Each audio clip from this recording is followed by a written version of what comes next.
और रिहा एक शब्द है, रिहा कहते हैं ना, वो रिहा हो गए, किसी की बात हो रही होती है कि वो जेल से छूटा है तो कहते हैं वो रिहा हो गए, रिहा कर दिया गया, जज साहब ने उन्हें रिहा कर दिया। रिहा, रिलीज्ड, फ्रीड, लिबरेटेड, रिहा फारसी का है रिहा, ठीक।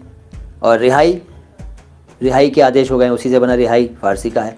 एक शब्द है रेशम, सिल्क कहते हैं अंग्रेज़ी में। अब आप लोग बताइए रेशम को हिंदी में क्या कहते हैं, क्योंकि रेशम तो फारसी का शब्द है, हिंदी में क्या कहेंगे रेशम को, बताइए।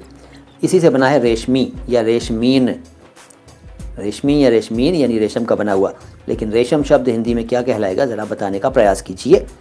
रेगिस्तान एक शब्द है, रेगिस्तान। मरुस्थल, मरुभूमि हिंदी में है, लेकिन ज़्यादातर शब्द चलता है रेगिस्तान। रेगिस्तान दो शब्दों से बना है, पहले भी बता चुका हूँ, फिर बता रहा हूँ। रेगिस्तान शब्द जो बना है वो रेग प्लस स्थान से बना है।